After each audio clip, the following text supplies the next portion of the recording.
Hello my friend, welcome to my YouTube channel dear student में।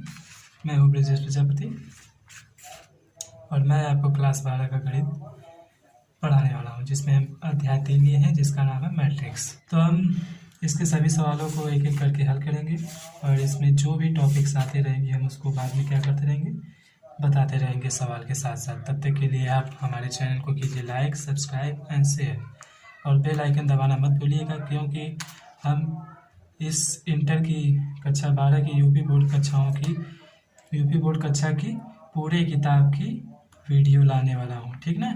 तो मेरे channel को क्या कीजिए, आप सब्सक्राइब कर लीजिए ताकि आप किसी भी वीडियो को मिस ना करें। तो आइए पहले सवाल की तरफ पहुँचते हैं। तो हमारा पहला सवाल है, आप भी ए बराबर आपको ये आप भी एक दी गई है, इसके लिए ज्ञात करना है आपको आप भी की कोटि, अवयवों की संख्या और कुछ अवयव भी ज्ञात करने हैं, जैसे A13, A21, A33, A24 और A23। तो ये आपका पहला सवाल है जिसको हमें क्या करना है, हल करना है, ठीक है। तो सबसे पहले हमें क्या निकालना है, आव्यय की कोटि। आव्यय की कोटि क्या होती है, याद रखिए, किसी भी आव्यय में जितनी पंक्तियां होती हैं तथा जितने स्तंभ होते हैं वे आव्यय की कोटि कहलाते हैं। तो इस आव्यय में कितनी पंक्तियां हैं, 1 2 3 पंक्ति, मतलब जो 36 में पाई जाती है उसे पंक्ति कहते हैं और जो ऊर्ध्वाधर रेखा में पाई जाती है उसे स्तंभ कहते हैं। तो इस आव्यय में आव्यय की कोटि कितनी होगी, कितने बाबू पंक्ति हैं इसमें, 3, और स्तंभ कितने हैं, 4। तो इस आव्यय की कोटि कितनी हो जाएगी, 3 गुना 4, ठीक ना। याद रखिएगा, किसी भी आव्यय में जितनी पंक्तियां अथवा जितने स्तंभ होते हैं वही आव्यय की क्या कहलाती है, कोटि कहलाती है। अवयवों की संख्या मतलब किसी भी आव्यय में आपको कितने मैटर लिखे गए हैं वो बताना है, ठीक ना। तो इस आव्यय में आपको कितने मैटर लिखे गए, 1 2 3 4 5 6 7 8 9 10 11 12। इसमें कुल कितने अवयव हैं, 12। तो अवयवों की संख्या कितनी हो जाएगी हमारी, 12।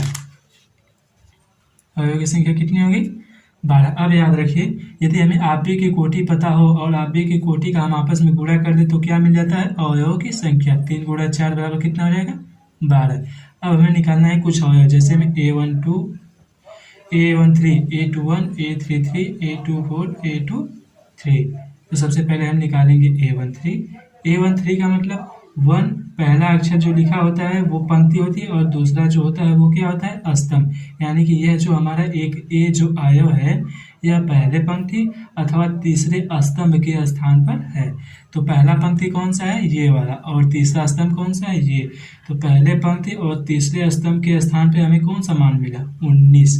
तो A13 बराबर कितना हो जाएगा बाबू, 19। इसी प्रकार A21 निकालना है, दूसरे पंक्ति और पहले स्तंभ के स्थान पे कौन सा मान है, ये रहा दूसरा पंक्ति और ये रहा पहला स्तंभ। इस पे कौन सा मान मिला हमें, 35। तो इसका मान क्या हो जाएगा, 35। A33 तीसरा पंक्ति और तीसरे स्तंभ पे कौन सा मान मिलेगा हमें, -5। इसी प्रकार निकालना है A24, यानी कि दूसरे पंक्ति और चौथे स्तंभ के स्थान पे कौन सा मान, ये रहा दूसरा पंक्ति और ये रहा चौथा स्तंभ।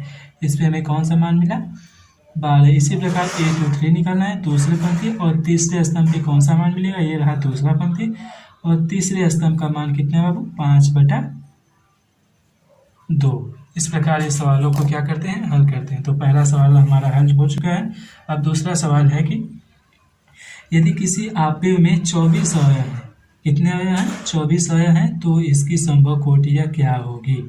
कि कोई आपको एक आव्यय दे दी गई है जिसमें आपकी अवयव उसमें कितने हैं, 24 हैं। तो आपको बताना है कि इस 24 अवयव की कोटि क्या क्या हो सकती है, ठीक ना। तो 24 अवयव की कोटियां हमें ज्ञात करनी है। सबसे पहले हम लिखेंगे आव्यय में अवयवों की संख्या कितनी है, 24 है। आव्यय में अवयवों की संख्या बराबर कितनी है वो हमारी, 24। अब इसी 24 को हमें कोटि के रूप में लिखना है, ठीक ना। तो आव्यय की कोटि बराबर क्या हो जाएगी,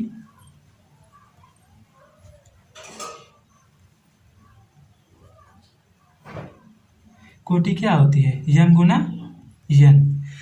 आव्यय की कोटि बराबर क्या होती है, यम गुना यन। यानी कि इसी 24 को हम कितने गुने कितने के रूप में कितने बार लिख सकते हैं। तो देखिए 24 गुणे 1, सबसे पहले तो हम इसे लिख सकते हैं 24 गुना 1।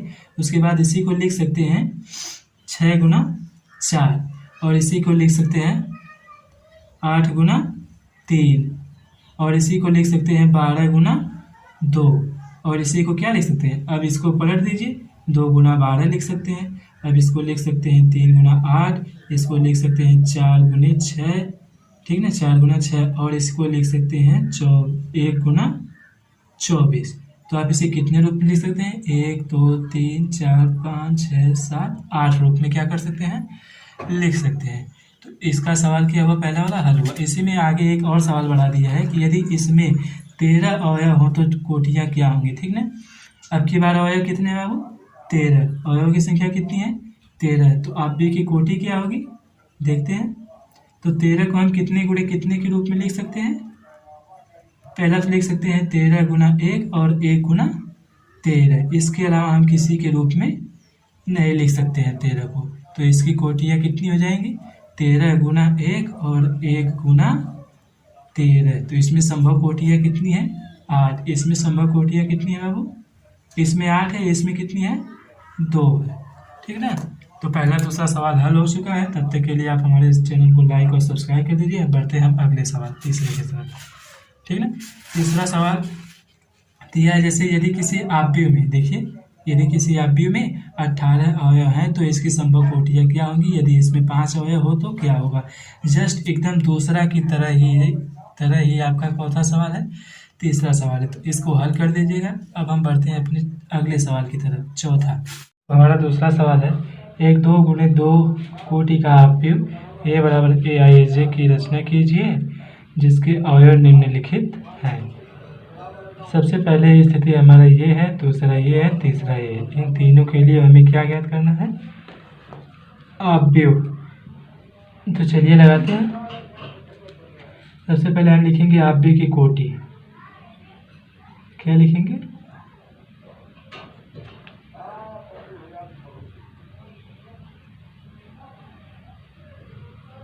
आव्यूह की कोटि कितनी है, 2 गुने 2 है, ठीक। अतः ये बराबर हमारा क्या हो जाएगा, ये बराबर हो जाएगा A11 A12 A21 A22, ठीक ना। पहला स्थिति ये है, यदि AIJ बराबर I प्लस J का वर्ग हो बटे में क्या हो, 2। तो इससे हमें क्या निकालना है, A11 A12 A21 A22, ठीक ना। तो कैसे निकालेंगे, सबसे पहले क्या निकालना है हमें, A11, तो A11 निकालेंगे। तो जहाँ पर I होगा वहाँ पर क्या लिखेंगे, 1, और जहाँ पर J होगा वहाँ पर भी 1, और इसका क्या है, वर्ग है बटे में 2। तो 1 1 2, 2 का वर्ग करेंगे तो कितना होगा, 4, 4 बटे के 2, 2 से 4 को काटेंगे कितना आएगा, 2। इसी प्रकार निकालेंगे A22 निकालेंगे, ठीक ना। A22 निकालेंगे, यानी कि I के स्थान पे 2 और J के स्थान पे कितना, 2, यानी कि 2 + 2 बटा में 2। इसका क्या है, वर्ग, 2 2 कितना होगा, 4, 4 का वर्ग कितना होगा, 16 बटा के 2, काटेंगे तो कितना आएगा, 8। A11 A22 निकल गया। अब A12 निकालेंगे, ठीक ना। I के स्थान पे 1, J के स्थान पे 2, इसका क्या है, वर्ग बटे में कितना, 2, 2 1 3, कितना, 3 का वर्ग कितना आ जाएगा, 9, 9 बटे के 2 बराबर क्या आ जाएगा, 9 बटे के 2 ही होगा। अब निकालेंगे A21 निकालने के लिए I के स्थान पे 2 और J के स्थान पे 1, इसका क्या है, वर्ग बटे में कितना है, 2। तो कितना हो जाएगा, 9 बटे 2, 2 1 3, 3 का वर्ग करेंगे तो 9 बटे में कितना, 2। तो आप भी A बराबर हमें क्या मिला, 2, 9 बटा 2, 9 बटा 2 और 8। A11 के स्थान पे 2, A12 के स्थान पे 9 बटा 2, A21 के बराबर 9 बटा 2, A22 के बराबर 8। अब इसी का हमने अगला वाला सवाल ले लेते हैं, जैसे में तीसरा का भी मान निकाल देते हैं, उसके बाद इसको समाप्त करते हैं। तीसरा दिया है आपका AIJ बराबर I प्लस 2J का क्या है, वर्ग है बटे में कितना, 2। तो यहाँ से हम निकालेंगे A11, तो जहाँ पर I हो जाएगा वहाँ पर 1 हो जाएगा, जहाँ पर J होगा वहाँ पर भी क्या हो जाएगा, 1। इसका क्या कर देंगे, 1।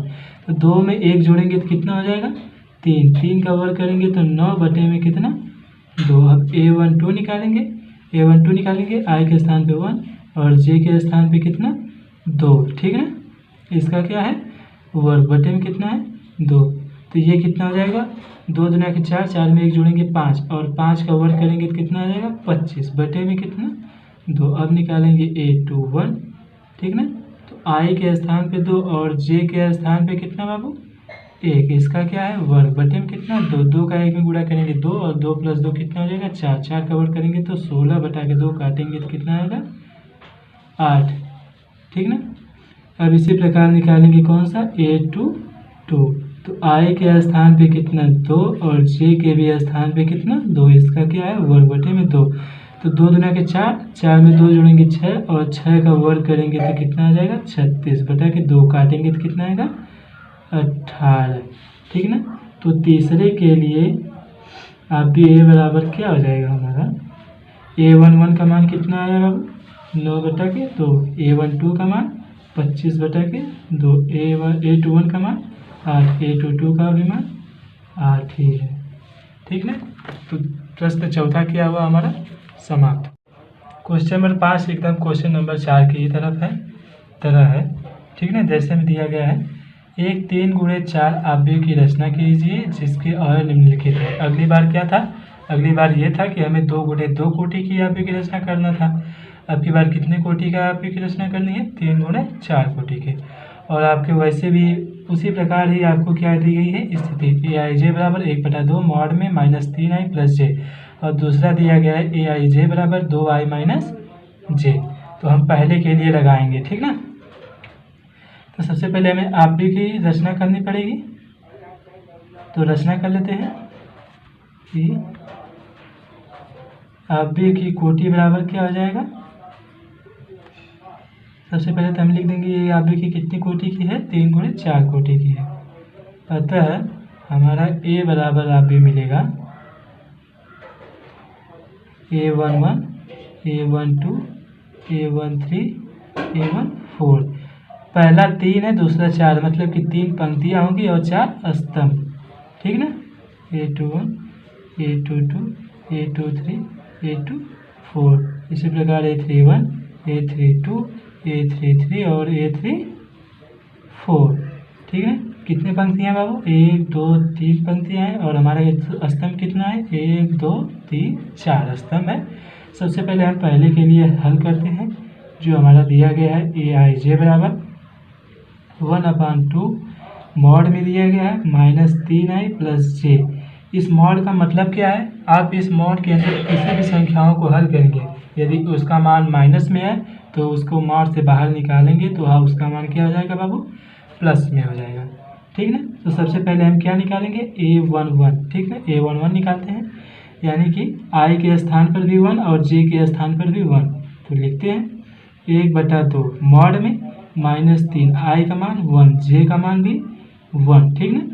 तो 1/2 और ये कितना हो जाएगा -3 का 1 में गुणा करेंगे -3 होगा, और -3 में जब +1 जोड़ेंगे तो कितना हो जाएगा -2, और -2 को जब मॉड से बाहर लेकर आएंगे तो कितना आ जाएगा +2। तो देखते हैं कितना आता है 1/2 मॉड से बाहर आएगा तो 2, 2 से 2 खत्म हो जाएगा, इसका आंसर कितना हो जाएगा बाबू 1। A11 बराबर हमें कितना मिला 1।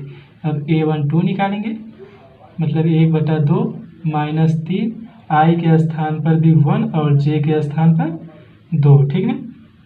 इसका देखते हैं कितना आता है 1/2, 3 का -3 का 1 में गुणा करेंगे -3 होगा, और -3 में +2 जोड़ेंगे तो कितना आएगा -1, और -1 को मॉड से बाहर लाएंगे तो कितना आ जाएगा +1, और +1 का 1/2 में गुणा होगा तो कितना आएगा 1/2। अब निकालेंगे A13, ठीक ना। तो 1/2 मॉड -3 I के स्थान पे कितना बाबू 1 और J के स्थान पे 3, ठीक ना। तो -3 का 1 में गुणा होगा तो कितना हो जाएगा -3, और -3 में जब +3 जोड़ेंगे तो इसका मान कितना हो जाएगा बाबू 0, ठीक ना।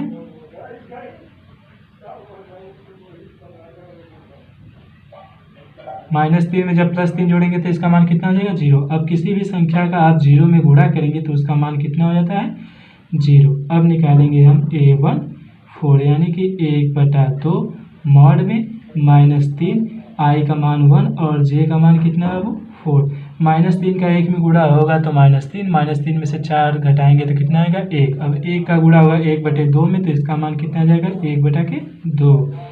अब निकाल लेंगे हम A21 बराबर क्या हो जाएगा 1/2 -3। अब की बार I के मान कितना है 2 और J का मान क्या है बाबू 1। अब -3 का 2 में गुणा करेंगे तो -6 में 1 जोड़ेंगे तो -5 और -5 जब मॉड से बाहर आएगा तो कितना हो जाएगा +5। अब +5 का हम 1/2 में गुणा करेंगे तो कितना आएगा 5/2। अब निकालेंगे हम A22 यानी कि 1/2 मॉड में -3 गुणा 2 + 2। क्योंकि इसमें I का भी मान 2 है और J का भी मान कितने है बाबू 2 है। तो -2 का 3 में गुणा करेंगे तो -6 में जब +2 जोड़ेंगे तो -4 और -4 जब मॉड से बाहर आएगा तो कितना आ जाएगा +4। तो +4 का कितने से गुणा करना है बाबू 1/2 से, ठीक ना। तो 2 से 4 को काटेंगे तो कितना आंसर आ जाएगा इसका 2। अब निकालेंगे क्या A23।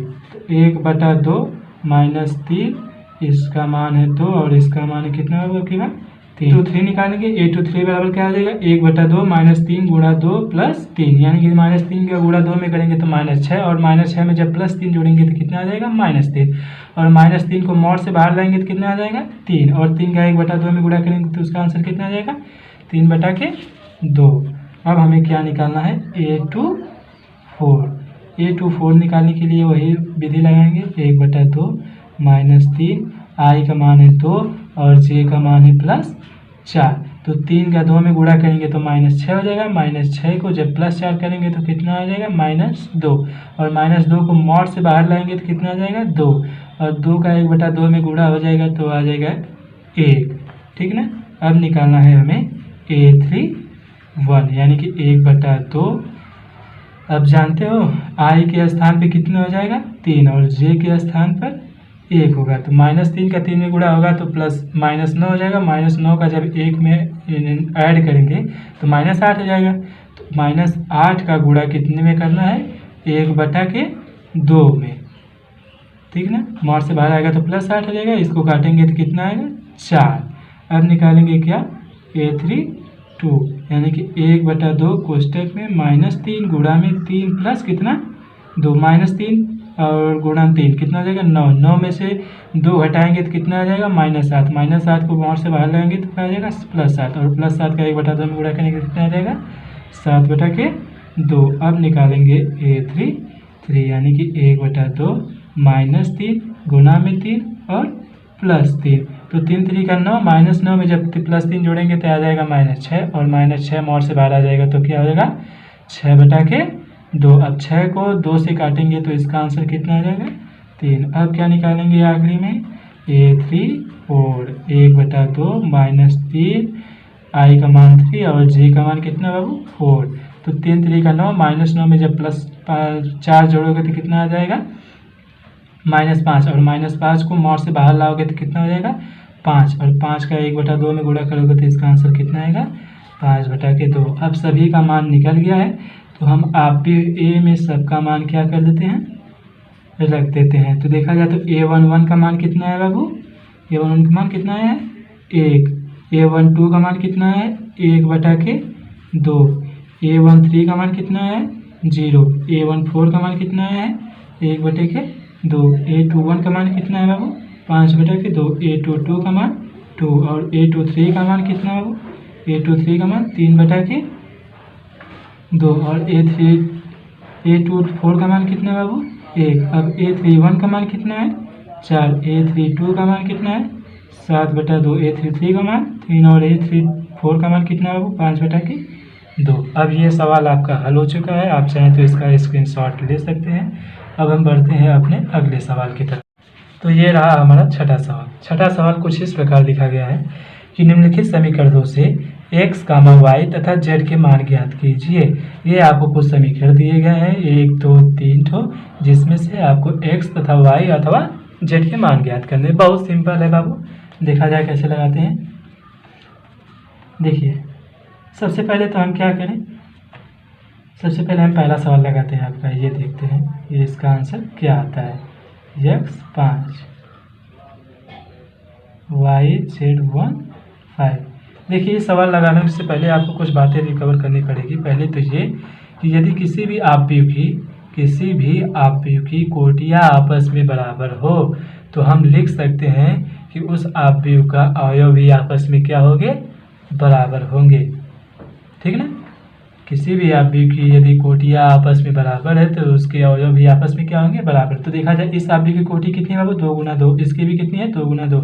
इनकी कोटियाँ आपस में बराबर है तो हम इसके अवयवों को भी आपस में क्या कर सकते हैं, बराबर कर सकते हैं। तो देखा जाए 4 बराबर क्या हो जाएगा, y, यानी कि y बराबर क्या हो जाएगा 4, तो y का मान आ गया। अब z बराबर कितना आ जाएगा 3, क्योंकि z चौथा है a12 बराबर होगा a12 के और a11 बराबर होगा a11 के। तो y बराबर हमारा 4 आ जाएगा और z बराबर हमारा 3 आ जाएगा।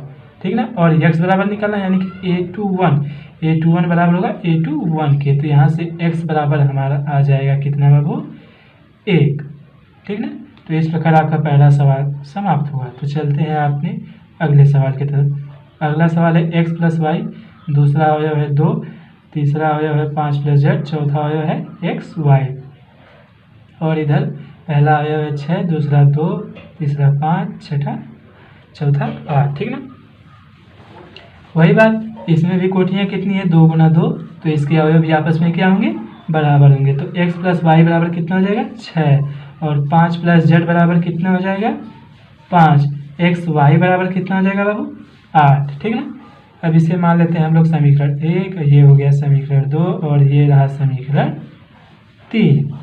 तो देखा जाए तो समीकरण 2 से हम z का मान निकाल सकते हैं। देखा गया है तो समीकरण 2 से हम z का मान क्या कर सकते हैं बाबू, निकाल सकते हैं। तो 5 प्लस z बराबर कितना दिया गया है 5, तो z बराबर क्या हो जाएगा 5 माइनस 5, इसे काटेंगे तो कितना आ जाएगा 0। अब z का मान कितना मिल गया 0। अब हमें किसका मान निकालना है, केवल x और y का मान ज्ञात करना है। तो समीकरण 3 से अब हम किससे लगाएंगे, समीकरण 3 से। समीकरण 3 है क्या बाबू, x y बराबर 8 है, तो हम यहाँ से x बराबर लिख सकते हैं y बटा के 8। अब इसी x का मान, ठीक ना, इसी x का मान समीकरण 1 में रखने पर, ठीक ना, इसमें समीकरण 1 में रखने पर देखा जाए तब क्या होता है। तो समीकरण 1 है क्या, x प्लस वाई बराबर कितना है 6, तो x का मान कितना है बाबू y बटा के 8 प्लस y बराबर कितना 6। ठीक ना, 8 बटे के y, x का मान कितना है बाबू 8 बटे के y, तो यहाँ पे क्या हो जाएगा 8 बटे के y। तो समीकरण क्या बनेगा 8 प्लस वाई स्क्वायर बटे के y बराबर 6। तो क्या हो जाएगा Y square minus 6y plus 8 बराबर 0। तो इसको हल करना सबको आता है, कैसे करेंगे, -4y माइनस 2y प्लस 8 बराबर 0, 2 का पेयर बनाते हैं बाबू, कॉमन करते हैं तो इसमें से y कॉमन कर लेंगे तो ये बच जाएगा y माइनस 4 और इसमें से -2 कॉमन करेंगे तो ये हो जाएगा y माइनस 4, ये हो जाएगा एक कोष्टक में y माइनस 4, दूसरे कोष्टक में y माइनस 2, जो कि द्विघाती समीकरण था सबको हल करना था। तो यहाँ से y बराबर हमें क्या मिलेगा, y बराबर 1 मिल जाएगा 4, दूसरा मिल जाएगा 2। अब यहीं पे हम y का मान रखते हैं, क्या करें बाबू y का मान रखते तो हमें x का मान मिल जाएगा। तो x बराबर है क्या 8 बटे के y, तो y का मान है क्या बाबू, एक बार 4 है तो 2 4 को लिख के काटेंगे 2 और एक बार इसका मान क्या रख देंगे 2। ठीक ना, तो इसका भी सवाल आपका क्या हुआ, खत्म। अब क्वेश्चन नंबर 6 का यह रहा तीसरा सवाल। तीसरा सवाल ये है कि हमें दिया गया है x plus y plus z बराबर क्या हो जाएगा यहाँ से 9। ये देखिए कितनी कोटि का है 3 गुणे 1, ये भी कितनी कोटि का है 3 गुणे 1, 3 पंक्तियाँ हैं और एक स्तंभ, 3 पंक्तियाँ हैं और एक स्तंभ है। ठीक ना, तो यहाँ से x plus y plus z बराबर 9 और x प्लस जेड बराबर कितना हो जाएगा 5, y प्लस जेड बराबर कितना हो जाएगा बाबू 7। ठीक ना, अब यहाँ से हमें x, y तथा z के मान क्या करना है, प्राप्त करने हैं। तो इसे मान लेते हैं समीकरण 1, समीकरण 2 तथा समीकरण 3। अब देखा जाए तो समीकरण 2 में x प्लस जेड बराबर कितना है हमारा 5। ठीक ना, और समीकरण 3 में कितना है, y प्लस जेड बराबर 7। यदि हम y प्लस जेड इसको हम एक साथ ले लें, क्या ले लें, x plus y plus z को क्या कर लें, एक साथ ले लें और बराबर 9 लिख लें। तो y प्लस जेड का मान कितना लिख सकते हैं हम लोग, 7 बराबर कितना हो जाएगा, 9। तो x बराबर क्या हो जाएगा, 9 माइनस 7। तो x का मान कितना हो जाएगा, 2। ठीक ना। अब x का मान हमें 2 मिल गया, तो हम समीकरण 2 में x का मान रखने पर लिख देते हैं, समीकरण 2 में x का मान रखने पर। तो समीकरण 2 है क्या, x प्लस जेड बराबर कितना है, 5 है। x का मान कितना है, 2 प्लस जेड बराबर कितना, 5। ठीक ना। तो z बराबर कितना हो जाएगा, 5 माइनस 2, z बराबर कितना आ गया, 3। अब हमें x का मान मिल गया, z का मान मिल गया। ठीक ना। अब हम x z का मान समीकरण 1 में रख दें तो हमें किसका मान मिल जाएगा, y का मान। या फिर हम चाहें तो केवल z का मान समीकरण 3 में ही रख दें, केवल z का मान समीकरण 3 में ही रख दें तो y का मान मिलेगा। तो हम छोटा सा लगाएंगे। ठीक है। तो z का मान किस में रखेंगे, समीकरण 3 में। z का मान समीकरण 3 में रखने पर। ठीक है ना। तो समीकरण 3 में रखते हैं, देखते हैं क्या होता है। z का मान है क्या बाबू, 3 है। और समीकरण 3 क्या है, ये y प्लस जेड बराबर 7। तो y प्लस जेड का मान 3 बराबर 7। तो y बराबर 7 माइनस 3। आंसर इसका कितना आ जाएगा, 4। ठीक है। तो प्रश्न आपका 6वां का सभी सवाल। तो ये रहा आपका प्रश्न 7वां एकदम 6ठे की तरह ही है, बस थोड़ा सा हमें अलग दे दिया गया है। अलग कुछ इस प्रकार है कि समीकरण आपको दिया गया है, ये इसके बराबर इसका है। ठीक ना। इससे हमें a, b, c तथा d के मान ज्ञात करना है। ठीक ना। देखते हैं कैसे लगता है। ठीक ना। तो अब इसका क्या करेंगे हम, सॉल्यूशन। सबसे पहले हम इसका देखें तो इनकी कोटियाँ आपस में क्या है बाबू, बराबर है। कोटियाँ बराबर है तो हम ये लिख सकते हैं कि इसके अवयव भी आपस में बराबर होंगे। तो यहाँ से देखा जाए तो a माइनस बी बराबर -1 और 2a प्लस सी बराबर 5 और 2a माइनस बी बराबर 0 और 3c प्लस डी बराबर 13। तो सबको हम लिख लेते हैं। तो a माइनस बी बराबर कितना, -1 और यहीं पे 2a माइनस बी बराबर 0 और यहीं पे कितना हो जाएगा, 2a प्लस सी बराबर 5 और आखिरी वाला क्या है बाबू, 3c प्लस डी बराबर क्या है, 13। इसे मान लेते हैं समीकरण 1। ये हो गया हमारा समीकरण 2 और ये रहा हमारा समीकरण 3 और ये है समीकरण 4। अब देखा जाए इन समीकरणों में, हम समीकरण 2 में से समीकरण 1 को घटाने पर क्या होता है। ठीक है। इस समीकरण 2 में से यदि हम इस समीकरण 2 में से समीकरण 1 को घटाने पर, तो घटा देते हैं, देखते हैं क्या होता है। ठीक है। तो समीकरण 2 है क्या, 2a माइनस बी और समीकरण 1 है क्या, a माइनस बी। अब इसको घटाना है, तो याद रखना यदि यहाँ पे प्लस वाला रहेगा तो इसके नीचे माइनस लगेगा और माइनस रहेगा तो क्या लगेगा, प्लस। तो ये प्लस बी और माइनस बी खत्म हो जाएगा और ये 2a में से a के घटाएंगे तो कितना आएगा, a बराबर कितना आ जाएगा बाबू, 1। क्यों, क्योंकि इधर इसके बराबर 0 है और इसके बराबर -1 है। ठीक है ना। a बराबर कितना आ जाएगा बाबू, 1। ठीक है। अब इसी प्रकार हम a का मान समीकरण 1 में रखने पर, a का मान कहाँ रख दें, समीकरण 1 में। तब देखते हैं क्या होता है। a माइनस बी बराबर हमारा -1 है, a का मान है 1 बराबर कितना है, 1 माइनस बी बराबर कितना हो जाएगा, -1। तो माइनस बी बराबर क्या हो जाएगा, -1 माइनस 1। तो माइनस बी और माइनस 1 मिलकर कितना हो जाएगा, -2। तो b बराबर क्या आ जाएगा, 2। ठीक है ना।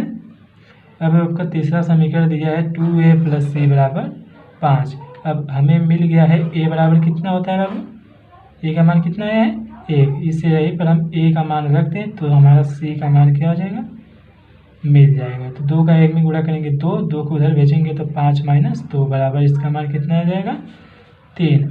अब c का मान समीकरण 4 में रख देते हैं, ठीक है ना।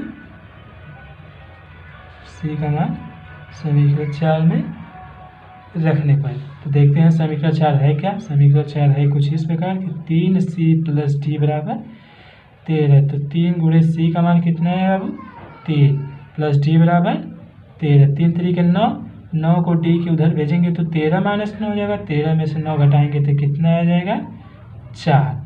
सर ठीक है। तो हमारा प्रश्न 7 का सभी सवाल लग चुका है।